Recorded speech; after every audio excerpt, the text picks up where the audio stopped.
কিছু সত্য কথা জেনে রাখুন, কাজে লাগতে পারে। 1. মাগরিবের আজানের সময় পুকুর পাড়, বাঁশঝাড়, তালগাছ, সুপারি গাছ, বাসার ছাদ অথবা অন্ধকারের রুমে থাকবেন না। অস্বাভাবিক কিছু দেখে ফেলতে পারেন। 2.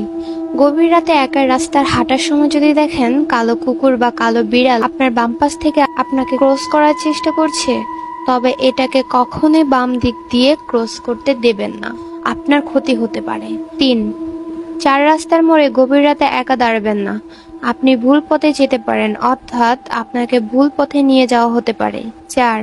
যদি দেখেন বাঁশঝাড়ের কোনো একটি বাঁশ কোনো কারণ ছাড়াই নিচু হয়ে আছে, তবে ওই বাঁশের ওপর দিয়ে যাওয়ার চেষ্টাও করবেন না, আপনার ক্ষতি হতে পারে। 5. আপনি রাতের বেলা কোনো লোকের পেছনে যদি অনেকগুলো কুকুর লাইন বেঁধে যেতে দেখেন, তবে ভুলেও ওই পথে যাবেন না, কারণ লোকের পেছনে কুকুর ঘোরার ব্যাপারটা অনেক খারাপ কিছু নির্দেশ করে। 6. ঘুম ভাঙার পর যদি আপনার মনে হয় রুমে অদৃশ্য কেউ একজন আছে, তবে সাহসিকতার সাথে বিষয়টা অবহেলা করুন আর চুপচাপ রুম থেকে বেরিয়ে যান। 7. রাতে কেউ যদি আপনার নাম ধরে ডাকে, তবে ওই ডাকে সাড়া দিয়ে বাইরে যাবেন না, যদি যান তো আর নাও ফিরে আসতে পারেন। 8. রাতে পথ চলার সময় যদি অনুভব করেন আপনার পিছু পিছু কেউ আসছে বা হাঁটছে, কিন্তু আপনি তা দেখতে পারছেন না, অনুভব করতে পারছেন, তাহলে সাহস করে পাশাপাশি কোনো কবরস্থানে